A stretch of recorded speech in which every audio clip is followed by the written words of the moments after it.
Welcome back to the Inside Out Shift, the podcast where we talk about the identity shifts, mindset breakthroughs, and behind the scenes pivots of bold women who've left traditional careers to build something that feels aligned, impactful, and theirs.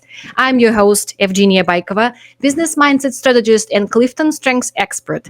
I help women build businesses that work and feel good without recreating the burnout they walked away from. And today I am thrilled to welcome Maria Rosana Mestre. And Maria is the founder and director of Spanish for Entities, where she leads corporate Spanish language programs that build intercultural communication and soft skills for professionals across industries. She is also an author of children's books and the founder of Libros para Indy, a nonprofit promotion, literacy, and multilingual education. Her journey blends entrepreneurship, advocacy, and creativity, and I cannot wait for us to dig in. Maria, welcome. Thank you so much, Evgenia. Thank you for dedicating your time for this and for having me here. I'll be happy Of to course. share. Yes, of course. And let's start with the beginning of your journey. You saw a gap in language education for professionals here in the Midwest, and you built the bridge. Can you walk us through the decision the moment when you made the decision, and what gave you the confidence to act on it?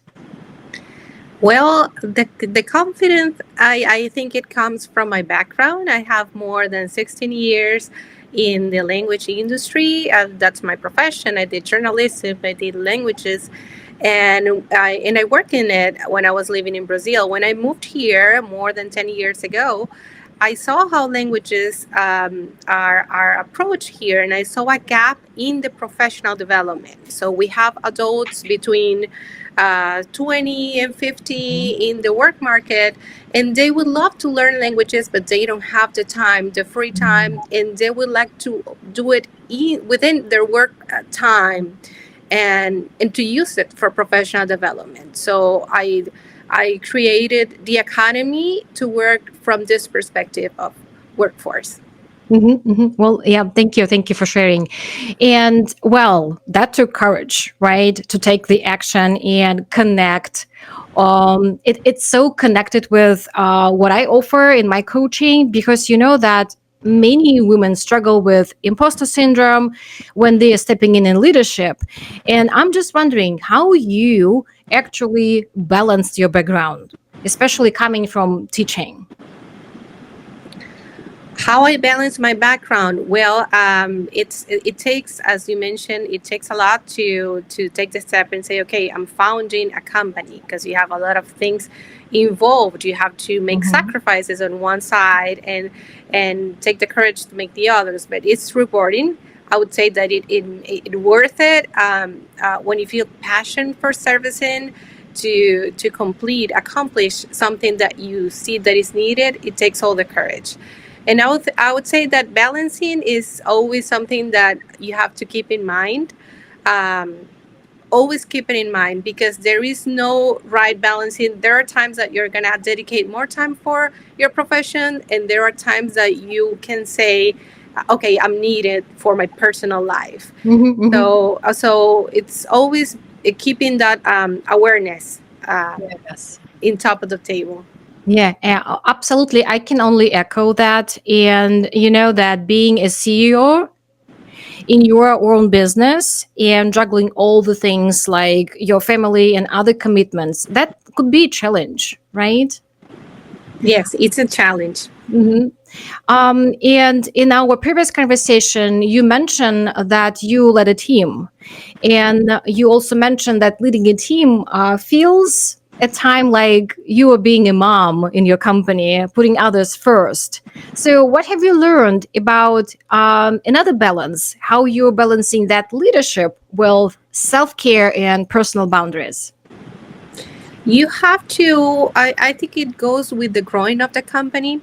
At the beginning, when you have a small team, you're like a mom. You're putting other first because it's a small team. But as the company grows, you have to learn how to delegate. And Yes. it comes about building trust. It comes about developing human resources capabilities, so you are free to go back to your life and work the hours that should be working that are good for your health and your personal life too. Yes, and you just mentioned delegation, and you know that actually delegation is the hardest leadership skill.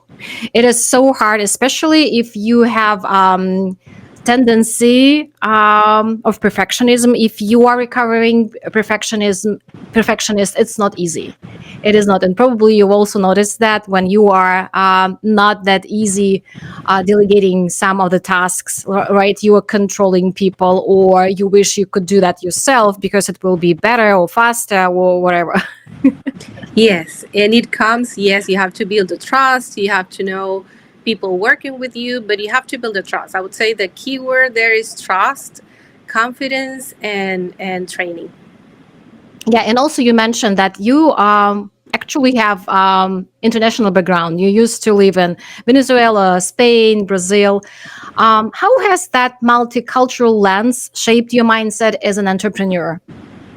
I think it has all the relation because I work with languages. Languages are linked with intercultural communication, of course, but having had the experience of living in places, you have to build resilience first, and you have to keep that look up front. So no Mhm. matter what happens around, if you're in Brazil, if you're in Venezuela, if you're in the United States, what's happening around, you have to keep your look to the north. Where are you going, and what do you want to do? And keep on working, and do your best. Yeah, it's like it seems like you're talking about having the North Star and like a goal or something which is actually bigger, like a vision, and then you are going there. And it doesn't feel like you are pushing yourself hard, right? Yes, yes, and not let you. Not let you. Let's say get influenced by what is happening around. You just keep on your work, and Very it could be, focused. yes, if I'm providing Spanish programs because I'm in the United States, it's going to be Spanish. If I'm in another place and I need to switch, for example, to English, I'll be switching, but it will be always working on the area and not let you surround what is happening around. And I say that because I come from, I moved out of Venezuela around 20 years ago, but I used to live there when the dictatorship started, and do not let you down what's happening around. Yes, yeah. This is so important, and it seems like we're in our conversation. We continue the conversation that we started long ago with other guests. We were talking about what define you, what actually defines you, what are the factors, and sometimes we are falling into that traps. Like, well, the circumstances that are around me can may define you, right? Unless you have some boundaries. Well, your previous corporate position or title can define you, and probably even your paycheck can define you. And sometimes we are so, what the word I'm looking for? Like we are so attached to that things. Like it's not easy for us to separate ourselves from that. So that it's like it's a challenge to see yourself from a different perspective, to have a different lens, right? So that you are not again falling into the trap. Like, well, this is my false identity actually, and how to come back to who you truly are. And thank you for bringing this topic again. It seems like, we have that thread theme throughout of all my conversations here.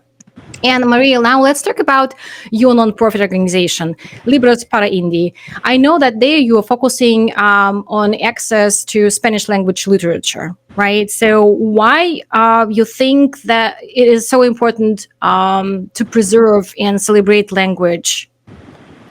I think it's very important to celebrate multilingualism. We live in a beautiful world with many languages, and Spanish is a language spoken by more than 600 million people in the world. Mm-hmm. And we have beautiful literature, and either for people learning Spanish as a second language, or for families that they already have Spanish as their primary language. Our mission is to give them access to literature so they can easy just borrow books and encourage reading at home in any language, because reading is something that should be encouraged always. Um, and we just meant to be give easy access to families, so families can read more, can access to books, can increase their vocabulary, their access to authors from all the 21 Spanish speaking countries. Well, that's fantastic. And you know that you reminded me. So recently I visited my youngest junior high school, and I really loved seeing the sign close to the library, "Cool kids read books." I love it so much. Yeah, and it is important, in my family. So we are speaking two languages, right? And we are helping youngest to keep the language as well, right? So that, because I believe that language is your asset. Yes. And you never know when that will help you. My older girls, they are learning the third language, which is also, that's a fantastic thing, so that they can speak in different parts of the world, or with people from different parts of the world, and that will be not just comfortable for them, but with their guests or their friends as well. Well, and thank you for bringing this. Thank you for taking care of that, and putting that, making that as your mission. And speaking about the mission, well, it is clear for me that your work is fueled by deeper mission, right? And as a mindset coach, I often talk about finding clarity in your why. And what's the bigger mission behind your work that keeps you going when, well, things get hard? The deeper mission, I think we just mentioned, you just mentioned it when you were talking about your children, that they speak many languages, that they're keeping their language at home. I think it's that, is keeping in mind that languages are always assets, are positive things that can bring us to history, to curiosity, and also to cognitive benefits that we don't Mhm. realize every day. So keeping that switch on and off in a person is going to keep our brain healthier, and it's always a positive thing. Yeah. So that's our deep mission. Yes. And Maria, I know that you've written four children's books, and one of them focused on the rights of multilingual children. What inspired you to turn advocacy into storytelling, and what impact have you seen? Well, the book, it's about the UN Declaration of so the United Nations Declaration on the Right of a Child. So we just got there 10 rights that are related to linguistic rights. So it's about actually keeping your language at home. The Mm. way you mentioned, you just, your children speak your language. So the children is like they are claiming to the parents and teachers and grown-ups, please teach me my language, my heritage language.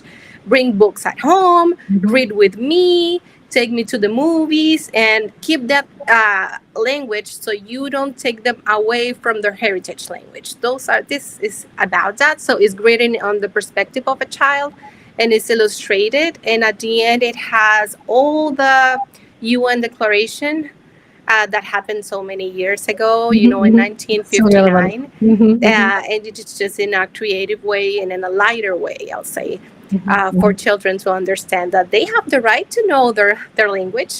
Yeah, well, yes, that's amazing. I love that. And it ties to something powerful you said in our first chat. Nothing can bring you down. How do you stay grounded and keep moving forward through the natural highs and lows of your business? I think staying positive, I would say, I mentioned that you have to build your fort at home.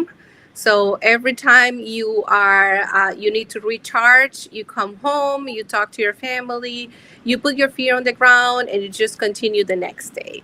And you Mhm. just get ready, because as a business owner, as an entrepreneur, probably you're going to hear a lot of no's, a lot of good things and bad things.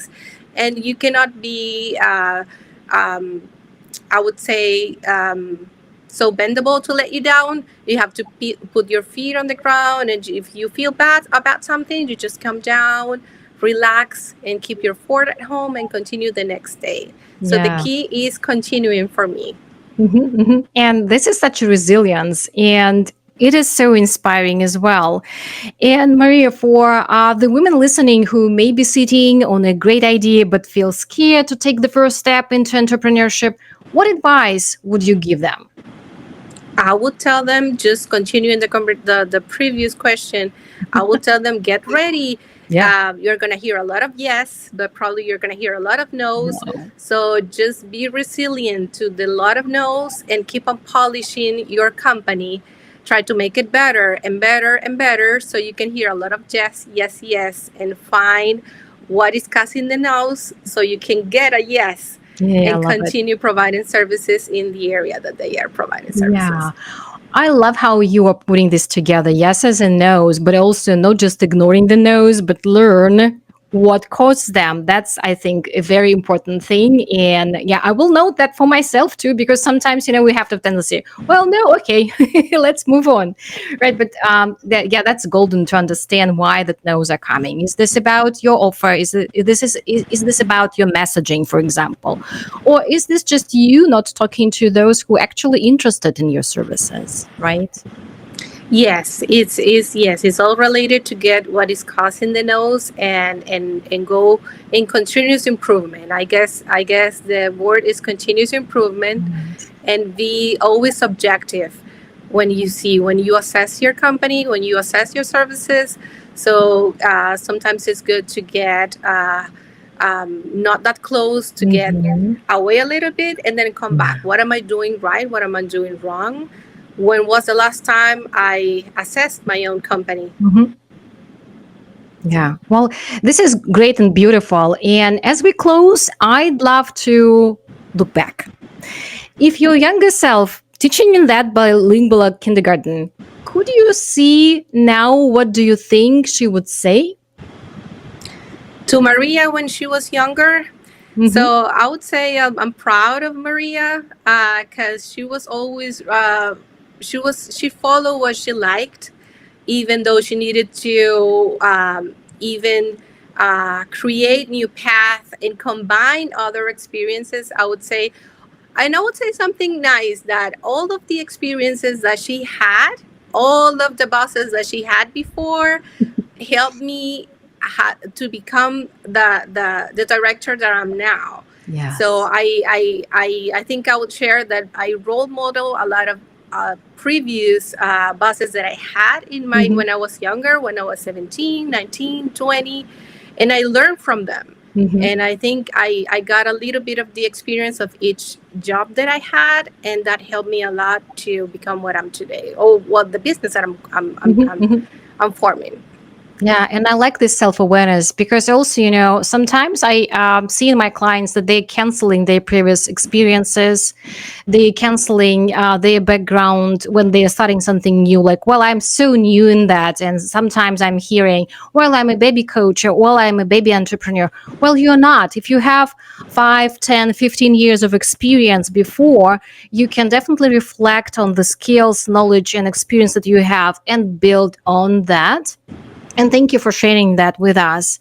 And well, you shared the story, you shared some lessons that you've learned, and well, your journey is unique. And from building Spanish for entities to writing children books to creating access through Libros para Indy, you've shown us the impact of leading with vision and heart. And for those listening us, you can learn more about Maria's work in the show notes. And if this conversation inspired you, share it with someone who might need the encouragement.